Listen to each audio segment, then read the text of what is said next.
90 foi um dos melhores segundo meu avô, São Heleno, que hoje já não se encontra mais aqui.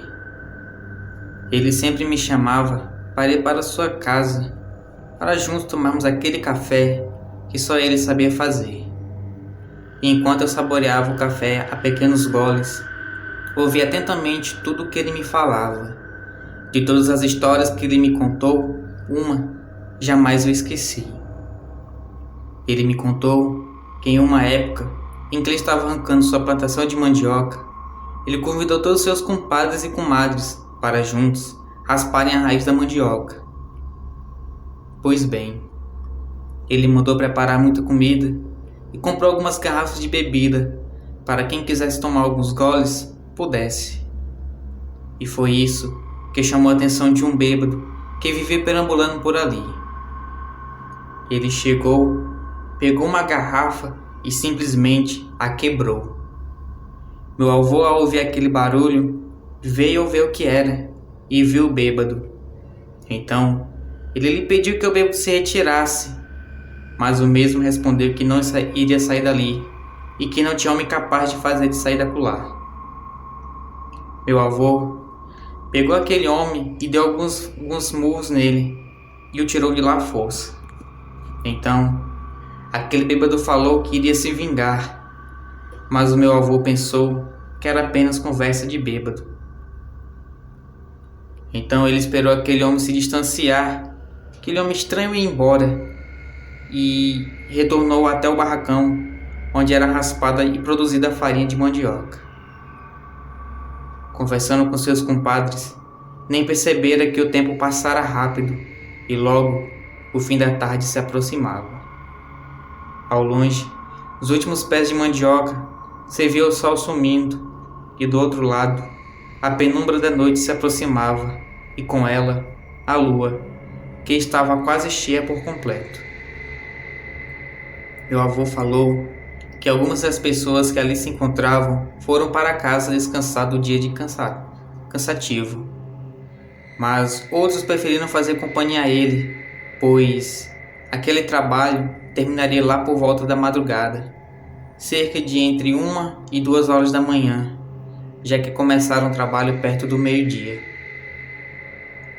No sítio do meu avô, ele criava 2 cachorros. Um se chamava Toby e o outro Ralph.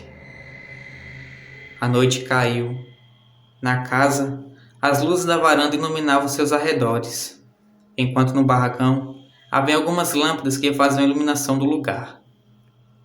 Tinha uma janela na lateral que estava aberta e uma porta de 2 metros de largura que dava para ver a casa, a lateral e os fundos. Já era bem tarde. Meu avô e os compadres conversavam e bebiam tranquilamente, terminando aquele trabalho. Os 2 cachorros estavam na porta deitados, e foi quando um dos compadres falou para todos: Compadre Heleno, tem um bicho lá do lado da casa. Eu acho que é um jumento. Se for um jumento, ele vai comer o resto da plantação lá embaixo, falou meu avô. Logo, ele se levantou e chegou perto da porta. Viu uma sombra escura se escondendo na parte da frente da casa, na qual sua visualização era impossível. Os que estavam perto dele também viram aquele vulto estranho, que, se fosse de um jumento, jamais o mesmo iria se esconder deles, não é mesmo?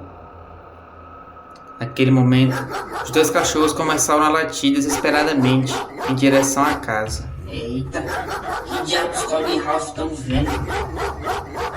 Foi então que os cachorros partiram para cima de uma sombra escura que se aproximava sorrateiramente do barracão, pelo lado oposto de onde meu avô e os compadres olhavam.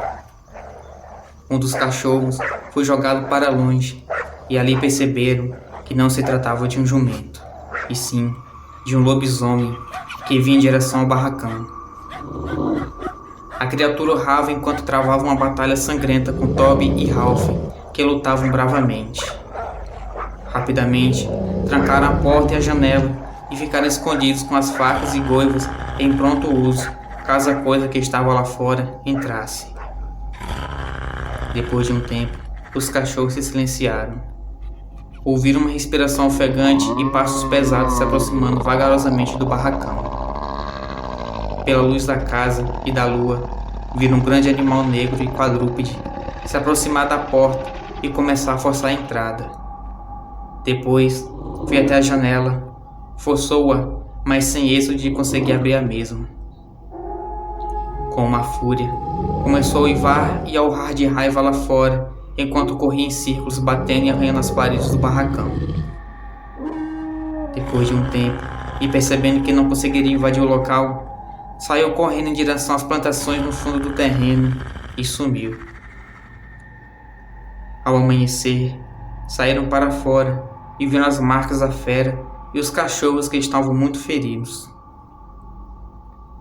Depois daquele ocorrido, aquela coisa não voltou mais, e meu avô, sempre que me contava essa história, afirmava que ele e seus compadres tinham a certeza de que aquilo que os visitou e tentou os atacar era o homem em que meu avô bateu e colocou para correr, pois aquele homem falou que iria se vingar e veio, mas em forma de besta.